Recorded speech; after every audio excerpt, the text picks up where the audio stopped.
ujub, merasa mulia, merasa bangga dengan perihal yang itu bukan daripada hasil daya upayanya, tapi dia sombongkan perihal itu, dia banggakan perihal itu. Ini ujub yang paling parah, kebodohan. Tidak ada yang lebih bodoh lagi dari itu. Maksudnya apa? Ketika seseorang merasa ujub dengan nasabnya, emang engkau dapat nasab itu dengan usahamu? Allah yang memilihmu dapat nasab yang mulia itu. Kemudian engkau pandang orang lebih rendah daripadamu, engkau bangga dengan nasab itu. Ini kebodohan yang paling parah ya. Merasa bangga dengan ras, bangga dengan warna kulit. Soalnya warga merasa bangga dengan kelahirannya di mana. Ini perihal bukan perihal kan? Apakah dia usaha untuk dilahirkan dari ras ini, bukan itu? Apakah dia usaha untuk dilahirkan dengan warna ini, bukan itu? Usaha dia biar dia dapat nasab ini, bukan itu? Enggak. Kalau seandainya orang ujub dengan perihal itu, ini kebodohan sudah puncaknya kebodohan. Ya enggak? Betul. Ketika dia menjadi anak kiai, menjadi anak seorang ulama, dia bangga dengan itu, dan dia menagih-nagih orang lain untuk menghormatinya. Wah, ini sudah parah kebodohannya, sudah parah ujubnya. Semestinya kau malu, kau punya nasab yang mulia, kau menjadi kau tak mulia. Kata Sayyidina Ja'far Shadiq berwasiat kepada anaknya sedang Shadiq, wahai anakku Shadiq. Sayyidina Ja'far Shadiq yang bagi pada Ali Al-Abidin bin Al-Husain bin Ali bin Abi Thalib wa min Fatimah dan Muhammad SAW.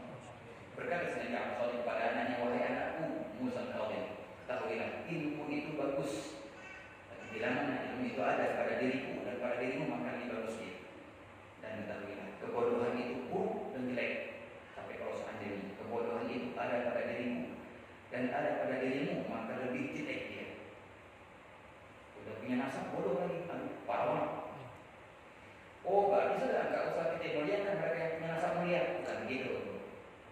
Mereka yang punya nasab mulia kita muliakan. Yang zuriat yang ulama, zuriat yang guru-guru kita, wajib kita memuliakan mereka. Tapi yang menjadi pembahasan di sini dirimu, engkau yang punya nasab mulia, engkau yang punya ras mulia. Jangan sampai engkau mengujub, mentakjubkan nasab atau rasmu itu, memandang engkau lebih mulia daripada yang lain. Sama sekali tidak salah. Itu bukan sama sekali tolak ukur kemuliaan bagi seseorang. Semestinya jadi 5.000. Dahulu di kota ini, tapi masya Allah banyak ulama, banyak aulia, banyak kaum dan banyak ahlul bait di situ. Ada waktu itu sekelompok daripada ahlul bait masih anak muda. Mereka duduk di masjid Mawar. Mereka mengkaji kitab namanya Al-Masyar' Arawi. Kitab ini Sada'at Bani Alawi. Terjemah daripada mana nih datu-datu mereka. Fulan bin Fulan yang salatnya berapa rakaat setiap malam, bagaimana sedekahnya ilmu yang luas bagaimana. Menyemangati mereka untuk bisa mentauladani para datu mereka. Akhirnya dia seorang, ada orang Badui, ada orang desa yang kebetulan lagi salat di situ. Akhirnya dia kan orang pada duduk bareng-bareng gitu juga. Pas dia mendengar yang dibahas itu biografi ulama besar semua. Katanya ini masya Allah, yang kalian baca ini siapa? Biografi siapa? Ini biografi kakek-kakek kami. Hebat-hebat ya. Dengan polos dia bilang kayak gini, alhamdulillah itu yang kalian baca bukan kakekku. Alhamdulillah itu bukan kakekku. Kok rahasia? Dimana alhamdulillah bukan kakek aneh itu. Loh kenapa? Loh iya, kalau itu kakek saja, itu kalau seandainya saya tidak seperti mereka, saya jatuh dari tingkat tinggi. Untuk abalan jauh kayak anak petani. Kalau hanya ikutin abalan ya, paling jatuh dari tingkat 1. Kalau kakek kalian, tingkatnya lebih tinggi pada itu. Ini nggak jadi mereka, itu jatuh dari tingkat yang tinggi, bisa makin jatuh. Kalau ini alhamdulillah, abahnya orang biasa. Kalau seandainya anda orang biasa, di mana biasa-biasa aja, nggak ada salahnya. Nah, bagi kalian, datuk kalian orang luar biasa. Kalau kalian menjadi orang biasa, itu jatuh kalian jauh. Alhamdulillah, bukan kayak saya. Dengan polosnya kita gitu ya Pak. Ada ya, di ujub yang paling bodoh adalah ujub dengan perihal yang bukan dari usahanya. Nasab, ras,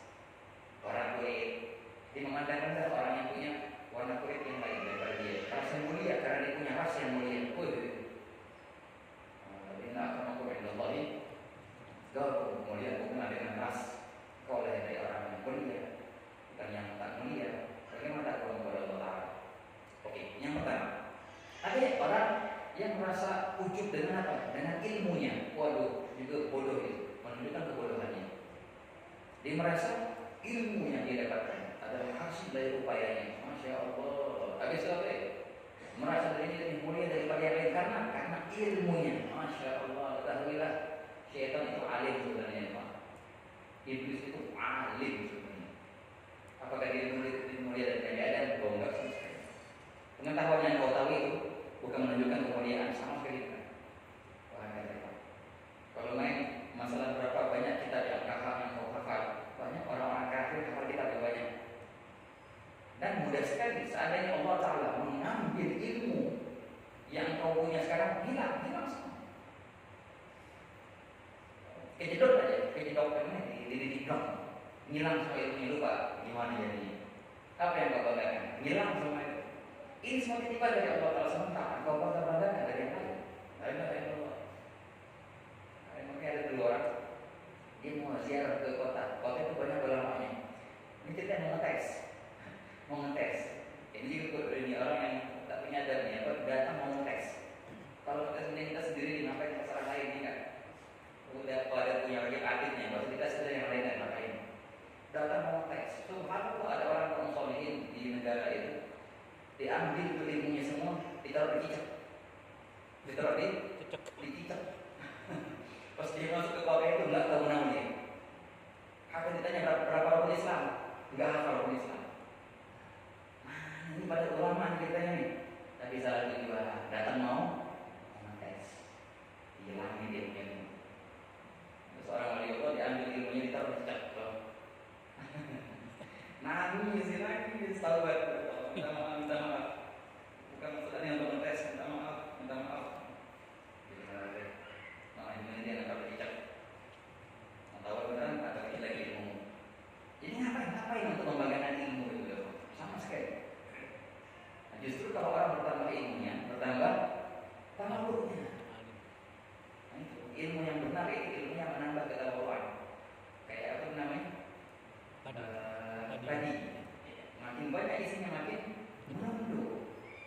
Berkata Imam Syafi'i, lihat kata Imam Syafi'i. Bagaimana ilmu dia itu bagus? Bahkan berkata Imam Abu Hanbal dan Imam Syafi'i termasuk orang yang dibicara pada bagian dari Imam Syafi'i. Dalam hadisnya, alim Quraisy yang tahu tiba al-ardu ilman, berkata Imam Ahmad yaqsul bi Syafi'i. Akan datang seorang alim dari kaum Quraisy yang mana ilmunya akan memenuhi dunia. Berkata Imam Abu Hanbal, ada Imam Syafi'i. Lihat di mana banyak orang Syafi'i. Berkata Imam Syafi'i, masya Allah ilmunya itu beliau berkata, Masdadtu ilman illa zdada ilmi bijahli. Tidaklah aku menambah ilmu melainkan menambah kesadaranku atas kebodohanku. Makin tambah ilmu makin sadar. Bahkan tadinya nggak tahu, sekarang tahu. Berarti aneh melihat yang anak kira aneh tahu, tapi nggak tahu. Setiap nambah ilmu sadar kebodohan. Makin mundur gitu. Ada lagi orang yang ujub dengan amal ibadahnya. Ini penting. Amal ibadah, yang salatnya, yang baca Qur'annya, yang tilawahnya, yang sedekahnya, dia ujub dengan itu. Dia merasa berjasa pada Allah Ta'ala, menagih pahala dari Allah Ta'ala. Kaum sholihin dulu itu, mereka banyak sedekah, ibadah, tapi mereka merasa, ya Allah, bagaimana aku akan menghadapmu? Punya ibadah aku yang ini, ya Allah. Abdullah bin Tahir yang kakeknya untuk dirinya itu 20.000 kali la ilaha illallah, 25.000 kali Allah Allah, 25.000 kali salawat. Wakal sholat duha 10 juz, sholat witir 10 juz, ngarang kitab banyak. Di rumahnya itu setiap pangganya beliau pernah kata Quran di situ. Jangan itu baru kayak kata Quran. Pengarang kitab Sulam Taufik yang sering dibaca di mana-mana. Itu beliau berkata, ya Rabbi ma'ana wa kasbuna kullu zalal lakin jika anak sebagai kaum orang ya Allah punya amal apa pun ya Allah, semua amalku itu semuanya rusak. Yang aku andalkan adalah rahmatmu ya Allah. Dalam syairnya yang biasa kita baca pada akhir pengajian, ya Rabbana barokna, pengakuan yang luar biasa. Aku nggak punya apa-apa. Nah, akhir kita di sini sebelum tamat ada seorang ulama yang bernama Atha As-Salimi. Ada yang bilang As-Sulami, yang soleh As-Salimi. Ada seorang soleh, orang soleh banget atau As-Salimi, banyak ibadahnya. Dan masya Allah dia nggak mau makan dari hasil ibadah, dari hasil ilmunya, ada dia kerja. Apa kerjanya? Itu tukang tenun. Jadi pernah ada seorang minta buatin baju, tapi yang begini sifatnya. Oke siap. Ini sudah tua diceritain. Itu sampai tua waktu di kita itu umurnya 70 tahun. Jadi akhirnya masya Allah dia menulis baju dengan perfectnya. Bagus-bagus ini buat modelnya pas, semuanya pas. Udah selesai begini, akhirnya pas mau diserahkan ke orang yang mesen itu, berapa ya sekarang harganya? Kata orang yang mesen harganya sekian, dikasih harga yang rendah. Bingung nih apa? Imam apa? Kalau nggak bisa, itu terlalu murah. Ini aku sudah capek berhari-hari lama aku buat baju ini, dan aku teliti seteliti-telitinya. Insya Allah nggak ada yang salah. Jangan segitu, angkat dikit harganya, nego. Nah, akhirnya yang mengambil tadi, yang bayarin, nggak bisa ini, banyak kekurangannya baju ini. Mana kekurangannya coba lihat. Nih, jadi baju ini. Coba lihat, ngilangannya begini, bagian belakangnya ini. Ditunjukin kekurangan-kekurangan pada baju itu. Yang mana apa ini tadi nggak salah. Dikira baju sudah sempurna, tapi banyak celah ini. Ada terjadi. Pas ditunjukin banyak kekurangan baju itu, nangis. Sampai orang yang mesin baju itu, yang nawar tadi, yang nawarnya panas ini, sampai nggak enakan. Nangis bapak ini tadi. Sudah, saya bayarin dengan apa yang kamu. Itu berapa ya udah bayarin? Jangan nangis. Dikiranya ini nangis gara-gara nggak dikasih harga yang pas, nangis. Jangan nangis. Aku kasih kau apa yang kamu berapa? Mereka tak apa ya? Nah, bukan masalah itu aku nangis. Aku ini bukan gara-gara harga itu, bukan sama sekali. Loh, kenapa kau nangis kayak bayi. Lalu ayatlah ketahuilah. 70 tahun aku beribadah untuk Allah Ta'ala. Aku merasa ibadahku sempurna. Aku berusaha juga setiap sholat untuk sholat dengan sempurna, setiap zakat dengan sempurna, setiap sedekah dengan sempurna, sebisa mungkin. Kalau seandainya cuma baju ini, ya aku kira sudah sempurna. Ketika engkau memberikanmu, dan engkau cuma manusia, bukan Tuhan engkau manusia, engkau mampu untuk menunjukkan di mana celah-celah buruk daripada bajuku ini yang aku kira sudah sempurna. Lalu bagaimana nanti ketika aku berhadapan dengan Allah Subhanahu wa Ta'ala? Aku menyodorkan ibadah-ibadah 70 tahun, dan Allah Maha tahu semua. Pasti akan ditunjukkan celah-celah di mana rusak ibadahku itu.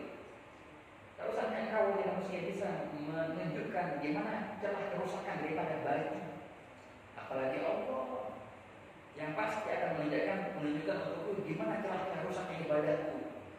Nangis ada gara-gara itu. Sama yang mana? Nah, ini adalah apa sebenarnya? Orang kalau ibadahnya makbul, justru dia takut.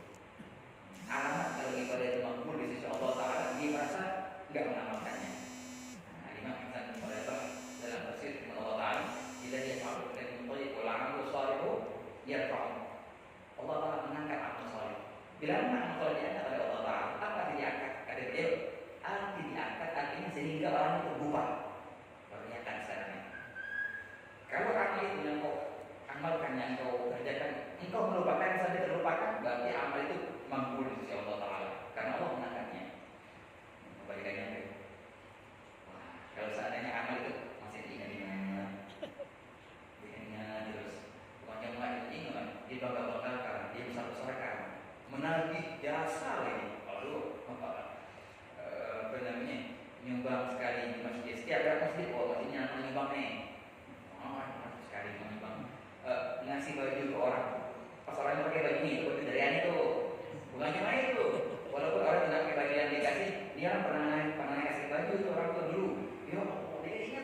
Ini berarti perlu diangkat